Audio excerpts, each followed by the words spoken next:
Hello and welcome students, আশা করি তোমরা সকলে খুব ভালো আছো। জ্ঞানজ্যোতি কোচিং সেন্টার পক্ষ থেকে তোমাদের সবাইকে আরো একবার স্বাগত।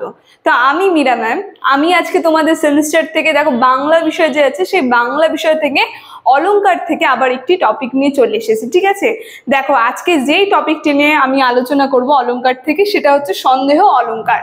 এই সন্দেহ অলংকার নিয়ে কিন্তু আজকে তোমাদের সঙ্গে আলোচনা করবো। আমি আলোচনাটি শুরু করার পূর্বে তোমাদের ছোট্ট করে একটা ইনফরমেশন দিয়ে দিই।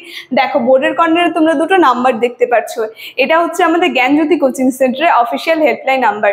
এখানে কিন্তু তোমাদের অনলাইনে ক্লাস করানো হয়, তার সঙ্গে তোমাদের নোটস দেওয়া হয়।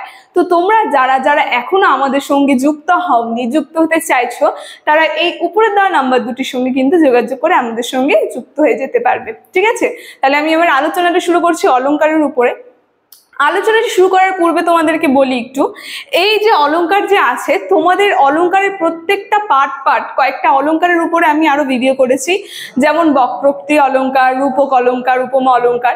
এইগুলো অলংকারে কিন্তু অলংকারের উপরে বেশ কয়েকটা ভিডিও করা হয়েছে। তো তোমরা যদি সেই ভিডিওগুলি না দেখে থাকো, অবশ্যই সেই ভিডিওগুলি একবার দেখে নেবে, যেগুলা তোমাদের সিলেবাসে আছে যে অলংকারের টপিকগুলো। ঠিক আছে, তো এই আলোচনাটি আমি শুরু করছি। দেখো আজকে যে অলংকারটা নিয়ে আলোচনা করব সেটা প্রথমেই বললাম সন্দেহ অলংকার। এই অলংকার যে আছে এটা একটা সাদৃশ্যমূলক অলংকার। ঠিক আছে, সন্দেহ অলংকারটা হচ্ছে সাদৃশ্যমূলক অলংকার। এর সংজ্ঞাটা আর উদাহরণটা আমি লিখেছি। তো সংজ্ঞাটা আলোচনা শুরু করার পূর্বে তোমাদেরকে বলি যে আসলে সন্দেহ অলংকারটা কি। দেখো সন্দেহ অলংকারটা যদি বলি, আমরা অলংকারের মধ্যে যদি যাই, দেখবো বাক্যের মধ্যে কি কি থাকে। একটা থাকে উপমেয়, ঠিক আছে, আর আরেকটা থাকে উপমান। তো এই যে উপমেয় এবং উপমান যে থাকে একটা বাক্যের মধ্যে, সেই বাক্যের উপমেয় এবং উপমানের দুটার মধ্যে কি হয়, একই ধরনের সন্দেহ ধরা হয়। মানে উপমেয়তে যে সন্দেহটা থাকবে, উপমানের মধ্যেও সেই সন্দেহটা থাকবে। দুটার মধ্যে সাদৃশ্যমূলক সন্দেহ দেখা যায়। ঠিক আছে, এটাই কিন্তু চলে যায় এই সন্দেহ অলংকারের মধ্যে। উপমেয় এবং উপমানের মধ্যে সাদৃশ্যগত মানে মিল, দুটা সন্দেহই মিল থাকবে। দেখো সংজ্ঞায় আমি লিখে দিয়েছি, বুঝতে পারলে আশা করি তোমরা। সংজ্ঞায় আমি লিখেছি যে অলংকারে উপমেয় এবং উপমানের দুটি ক্ষেত্রেই সমান সংশয় থাকে। সংশয় বলতে সন্দেহ। উপমেয় এবং উপমানের ক্ষেত্রে আমরা কি দেখব, একই সংশয় থাকে। ঠিক আছে, তো তাকেই বলা হয় কিন্তু এই সন্দেহ অলংকার। ঠিক আছে, তো প্রথমেই বললাম এই সন্দেহ অলংকারটা হচ্ছে একটা সাদৃশ্যমূলক অলংকার। ঠিক আছে, দেখো এখন আমি উদাহরণটা নিয়ে আলোচনা করি। উদাহরণটা নিয়ে আলোচনা করলে তোমরা আরো বেশি ভালো করে বুঝতে পারবে। ঠিক আছে, দেখো উদাহরণটার মধ্যে আমি যদি যাই, এখানে বলেছি কে তুমি হেতা, কে তুমি হেথা বিজনে বসি, নরকি ঋষি দেবতা অঙ্গ ছাপি পূর্ণপ্রভা চমকে। ঠিক আছে, কি বলেছে, কে তুমি হেথা বিজনে বসি, নরকি ঋষি দেবতা অঙ্গ ছাপি পূর্ণপ্রভা চমকে। দেখো প্রথম বাক্যতে যদি চলে যাই, এই যে এখানে প্রথমে কি দেখবো, তুমি। এই তুমিটা হচ্ছে একটা উপমেয়।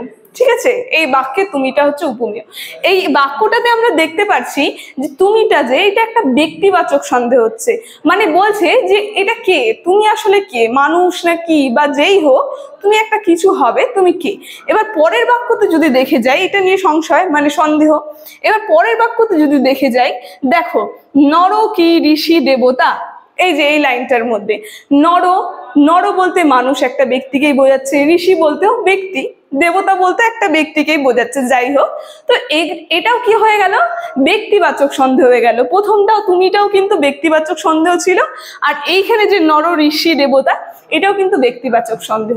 তো এই যে উপমেয় এবং উপমানের মধ্যে একই ধরনের সন্দেহ বলতে সংশয় হচ্ছে, একদম সাদৃশ্য একই ধরনের সংশয় দেখা যাচ্ছে। তো যেই অলংকারের মধ্যে এরকম সাদৃশ্যমূলক সংশয় দেখা যায়, সেটাই কিন্তু চলে যায় এই সন্দেহ অলংকারের মধ্যে। ঠিক আছে, তো আজকে সন্দেহ অলংকারের আলোচনাটি আমার এতটুকুনি ছিল। আশা করি তোমরা বুঝতে পেরেছো। আলোচনাটি আমি এখানে শেষ করছি। ভিডিওটি যদি তোমাদের ভালো লেগে থাকে, অবশ্যই like, comment, share and subscribe করে দেবে। Thank you.